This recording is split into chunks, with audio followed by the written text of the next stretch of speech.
who was found dead at her home on Gilbert Lane on the morning of Friday, April 5th.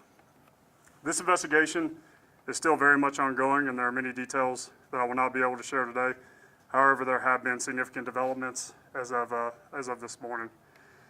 Following a grand jury presentment this morning, 4 individuals were indicted in connection to Danishka's murder.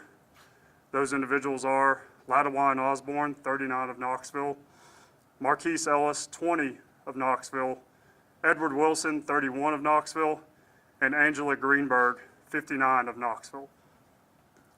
Osborne, Ellis, and Willis have been indicted for numerous charges, including felony murder, first-degree murder, aggravated burglary, attempted first-degree murder, and especially aggravated kidnapping. Greenberg, who is Osborne's mother, was indicted for tampering with evidence and accessory after the fact. All four of those individuals are in custody at this time. This indictment is a result of nonstop collaborative efforts that were led by the homicide unit. Several of those individuals who are behind me right now, to include Detective Chaz Terry, Detective Tim Riddle, and their supervisors, Sergeant Rachel Britt and Captain Ryan Morrow. This effort has included the entirety of the Investigations Bureau, field operations officers, including the Community Engagement Response Team, and many, many more. The District Attorney's Office has also been involved since day one. This is a really complex case with a lot of moving parts, but here are the basic facts. At around 1:15 a.m. on Friday, April 15th, officers responded to the area of Gilbert Lane and Price Avenue to investigate a shooting. That was what the initial call in investigation was. Officers found a gunshot victim on scene, and then in the course of that initial investigation were led to the home at 3206 Gilbert Lane. Once inside the home, officers found Danishka as well as another gunshot victim. Danishka was pronounced dead at the scene. The autopsy report has not been completed, but detectives do not believe that Danishka was shot. The medical examiner's office is continuing their work to determine her cause of death. While the details of Danishka's death will emerge as the judicial process moves forward, based on what our detectives have learned, the actions that led to and preceded her death were heinous.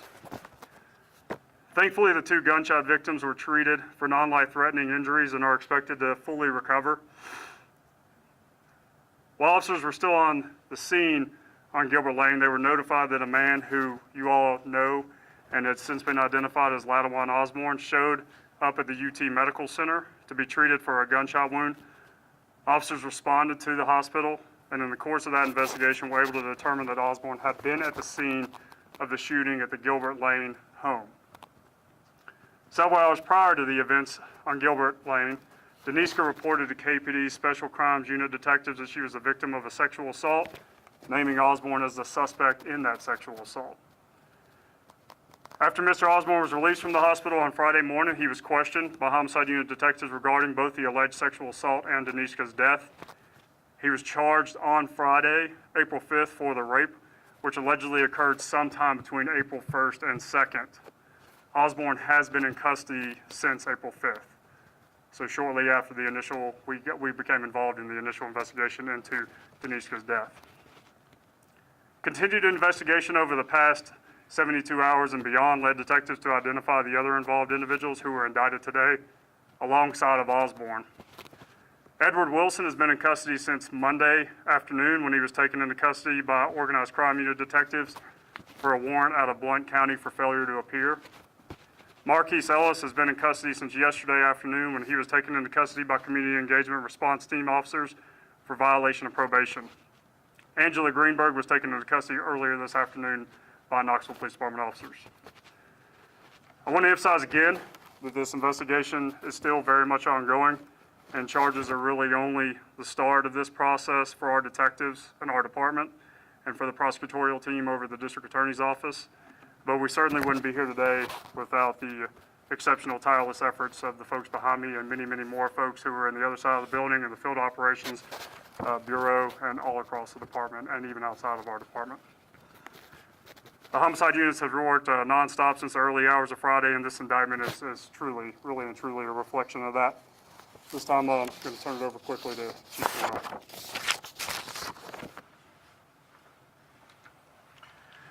Thank you, Scott. First and foremost, I want to extend my deepest condolences to Danishka's family. We will continue to support her family to the best of our ability in the difficult days, weeks, months, and years ahead. From the moment we arrived on scene, it was apparent that this was truly a heinous crime, the details of which will be brought to light as this case progresses through the criminal justice system. Our officers and detectives immediately recognized the urgency and complexity of the situation, and they have truly worked non-stop since Friday morning.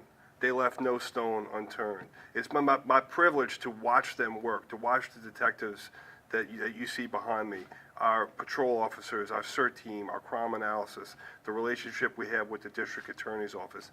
Everyone came together to work around the clock to solve this crime. And again, I could not be prouder of what they've done. Due to their work, we went from having very little to work with at the initial scene to have an indictment 5 days later. Again, I'll say that again. We started out with very little to work with, and due to the hard work and the diligence of Detective Riddle, Detective Terry, Sergeant Britt, Captain Morrow, and everybody else, we have an indictment 5 days later. Truly impressive. So proud of their work. I'm so grateful for the department-wide collaboration, the collaboration across the criminal justice system with the singular mission of getting justice for this murder victim. Today is a step in that direction, a big step.